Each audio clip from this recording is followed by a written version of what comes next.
Glad you hit it. 37 now. 23 before 9. Time to check in on your money and find out if anything's going on Wall Street. The answer, quite frankly, today is nothing, but we do have Phillip Statler on the line with a few observations as to what's been going on so far this year. Downtown Sebring, we go to the offices of Statler Financial Services, where Phillip's standing by. Phillip, good morning. How are you? Hey, good morning, Dave. Hey, doing well, but you're right. Nothing's going to happen today, as today is President's Day. So literally everything is closed today. So we don't have to worry about any market trading today. Absolutely. There aren't that many days in which absolutely everything shuts down. The money markets, the stock markets, even the futures markets in Chicago are all closed for the day, which means where we sit is pretty much where we sit. And yes, Friday was not a bad day to sit at. Dow up 443 points, NASDAQ up 45, Standard & Poor's up almost 30. I'd say that was a pretty good day on Friday to sit on for a day, wouldn't you? Absolutely. I think you're right. Friday was a great day on Wall Street, and a lot of that's because of the China-U.S. talks. Everybody is very optimistic about how that's going to turn out and when it's going to turn out. So I think that's probably a lot of what led to Friday's returns.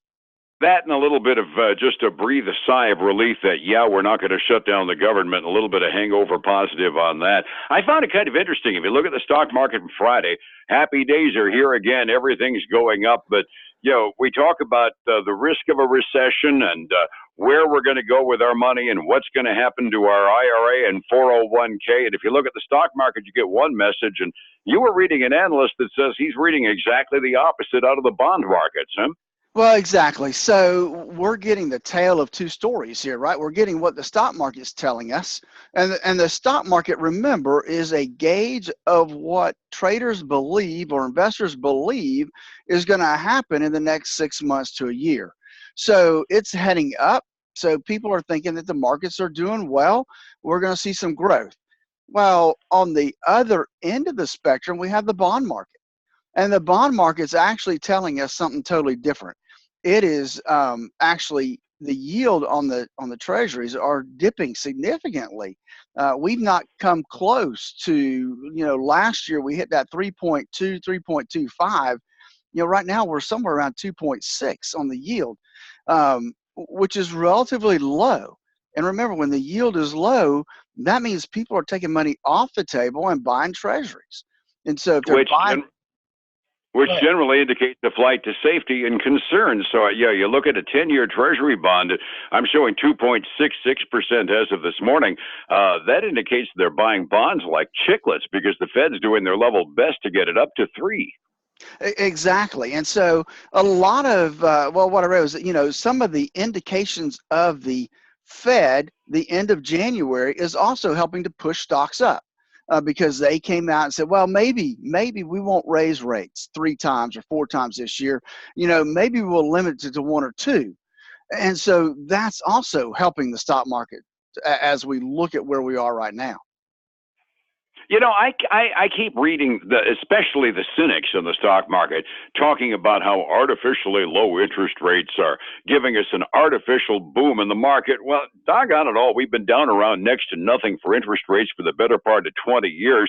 At what point in time do you call it normal, and when do you call it abnormally low? I look at 20 years and saying, well, it sounds pretty normal to me, doesn't it, you? Well, I'm going to say, I'm going to disagree with you here, Dave, because I think that because of the one thing that happened in history in 2008, and what the Fed did to keep our economy going has suppressed interest rates. So I think you have to look at, do a 25 to 50-year kind of look at what our interest rates really need to be and to make us kind of back to where we were before the financial crisis. And that's a fair reflection as well. When we've talked mortgage rates, I've always thrown it out before that, federal bonds were going at close to 12% back in the early 1980s. Now, that's a heck of a lot higher than we'd have in mind, but 2.6% is definitely on the low side of where we want to be as well. Yeah, it is. And, you always like to play that one where, hey, mortgage rates aren't really normal yet. They need to go up a little bit. Well, it's kind of the same with the Fed, right? The Fed's not really normal yet. It needs to get back up there a little bit to what is a quote normal range. And the confusing part of it is that we can't seem to get it up there down the line. As much as the Fed tries, inflation is staying under that 2-3% rate they want. We can't seem to get the federal bond rate up. I mean, we're almost getting to the point where the 10 and the 3 month are getting dangerously close together on the federal bonds. And then we start getting into all kinds of other motifs on the bond market that end up auguring not well for the economy. Well, that's true. And here's the other thing I think is giving us some issues right now that people aren't really taking into account. And that's that because the government was shut down for that 35 days, a lot of the true economic reports have been delayed. We're not getting the real numbers yet. We're getting their estimate, but we know the government's estimate sometimes is not really on target. And so we're not getting a clear picture of what the economy is doing right now. And the few numbers we have gotten have been really mixed. That's true. It's been a mixed bag. That would be a charitable way to describe it over the last 30 to 60 days, isn't it? It is. And to me, one of the big things is we talked about retail sales last week, and some people are shrugging that off, giving it as, well, it's a one-off or it's an anomaly. And well, we'll know, right, as we head on down the road, what January's numbers look like, what February's numbers look like, and that'll be the telltale story. Absolutely. We always say when it's one thing that looks weird, we always say look at it as a data point, look at the trend. And we need a couple, 3 months in order to get a picture as to where it's at. And your point's very well taken. The federal government's responses to all of these economic reports are estimates based on surveys of data points from around the country. And if most of the employees that produce those data points were off on furlough, well, how much is that data really worth when we get it out of the government every morning, right? Well, that's so true. Hey, the other thing that I think we need to really take a look at there is, what's going to happen in terms of, this time of year, what happens? Everybody files their tax returns.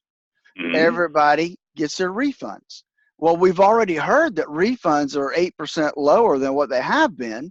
So is that going to affect folks' buying power? As people get their refunds, are they going to spend them? And they have less to spend. So does that mean it's going to affect retail sales too?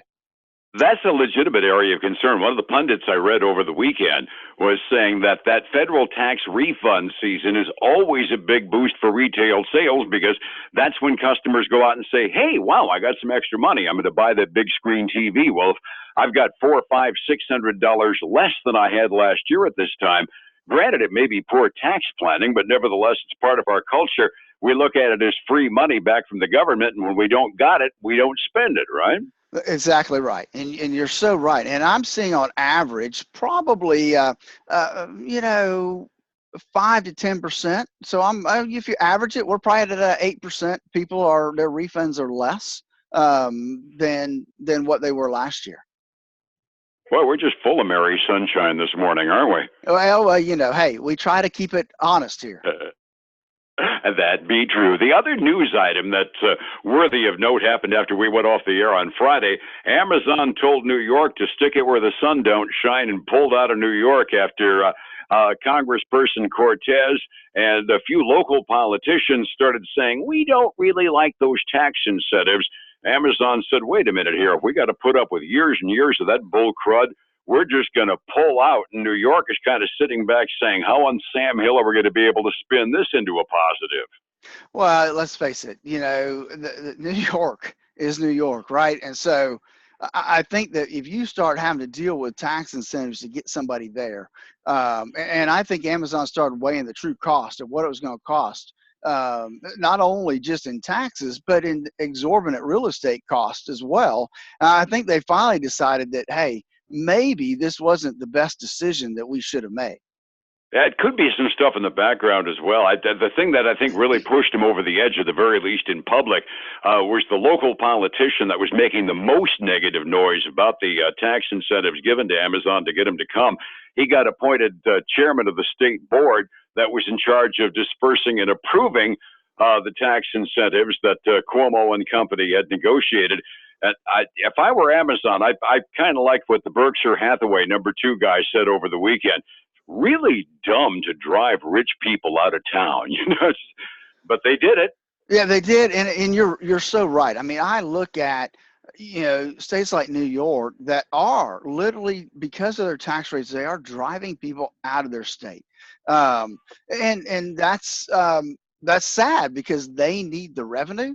They need to figure out a different way to do it because all these folks that have the wherewithal to relocate, a lot of them are relocating out of the state of New York and they're moving their business with them, which has got to be hurting the state of New York. I got to believe that. My biggest point of impatience in the entire mess, and I'm not really going to pick on Congressperson Cortez, but she was the one that said it, talking about, hey, we're giving them $3 billion. We ought to spend that on fixing the schools. It just hits me as being, wait a minute here. These are deferred property taxes and other tax incentives. It's not money that we have that we're spending. It's money that we're saying we don't really need because of the other money we're going to make off of this thing. We don't have that $3 billion to spend on the school. And now New York ain't going to have any of it. The lack of understanding of tax incentives just absolutely boggles my mind. Well, the whole idea of taxes in general boggles a lot of those folks' minds up there in Congress. They don't understand what taxing an industry or taxing companies, what that really does to the economy. And a lot of them need some 101 economics. Maybe you can go Paul, give that to them, Dave. That's it, yeah. Paul Harvey used to put it really well. Corporations don't pay taxes, they collect them. And while it's an oversimplification, it really isn't far off. Setting the table for this morning, I mentioned it earlier, Friday was just a barn burner of a day. Up 444 points on the Dow. NASDAQ was up 45. S&P up almost 30. Everybody was up by, in the league of 1%. The Dow was up 1.75% on Friday. There was some futures trading early this morning, Phillip, and it looked like we were going absolutely nowhere fast on the futures, which I guess you can kind of expect given the fact that the real markets are closed for today. Do you have those numbers? I do. There are some movement on the futures today. You're right. They're not much though. We're looking at the Dow's up 24 bucks. The S&P 500 is flat. The Nasdaq's up $2. Nothing really happening there.